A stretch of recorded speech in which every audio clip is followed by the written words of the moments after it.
You're standing on a flat, endless plain. The wind cuts through your clothes like a blade. The grass stretches to every horizon. There is nothing here.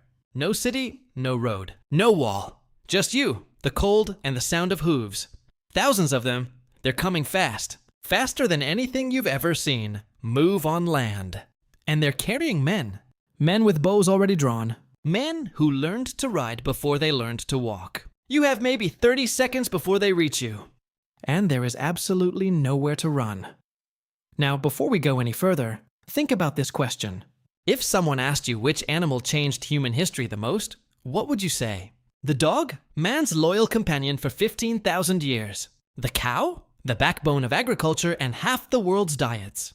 Maybe the silkworm, whose tiny body built trade routes that connected continents. All reasonable answers. All wrong. Because the animal that did more to shape the human story than any other didn't just help us. It multiplied us. It multiplied our reach, our speed, our violence, and our ambition.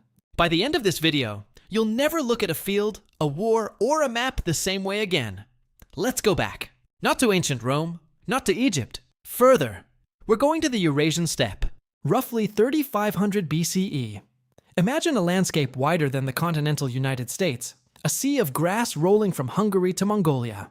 No natural borders, no mountains to hide behind. Just wind in space and weather. The people who lived here had almost nothing. No writing, no permanent cities, no metal weapons worth mentioning. What they had was the horse. And at first that relationship was purely practical. Horses were food. Strong, fast, difficult to catch food. But somewhere on that enormous plain, someone made a different choice. Instead of eating the horse, they climbed onto it. Anthropologist David Anthony spent decades piecing together the story of early horse domestication, and what he found was astonishing. Based on bitware on horse teeth found in Ukraine, teeth dating back over 5,000 years, Anthony concluded in his landmark 2007 book, The Horse, the wheel, and language that humans were riding horses as early as 3500 BCE. That is 1,000 years before the wheel became widespread. 1,000 years before most of the ancient world had any idea this was even possible. And the moment that first rider steadied himself on horseback, something shifted in human civilization that we are still feeling today. Because it wasn't just transportation that changed. It was power.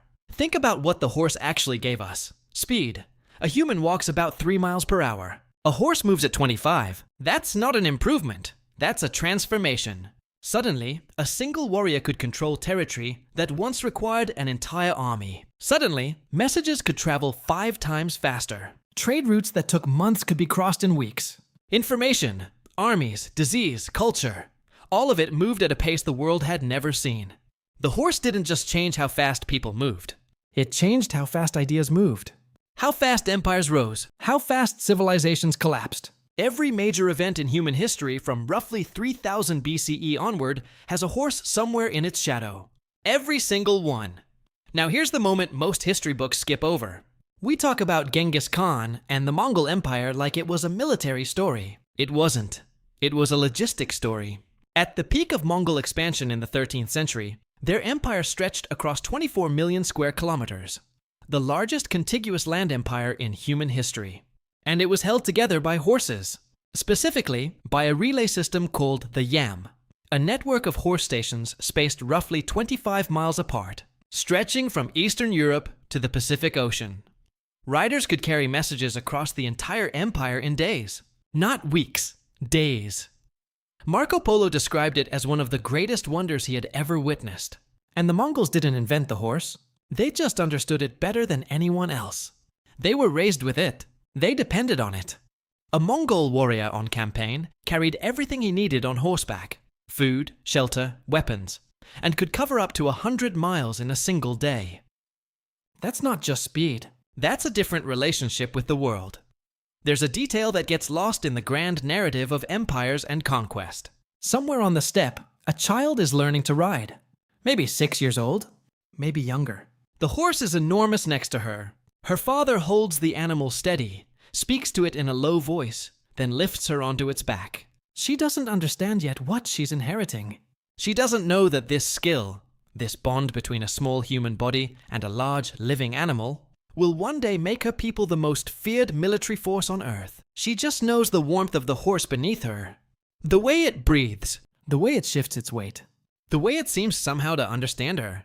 That moment of trust between a child and an animal, repeated 10 million times across 10,000 years, is what built the world.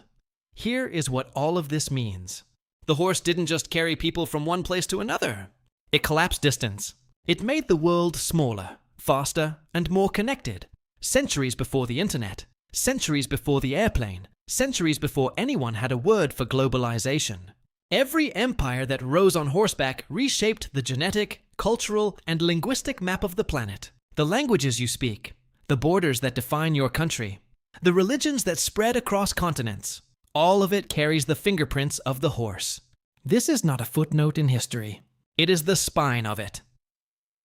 The next time you're stuck in traffic, irritated by a 30-minute delay, think about what 30 minutes meant 5,000 years ago.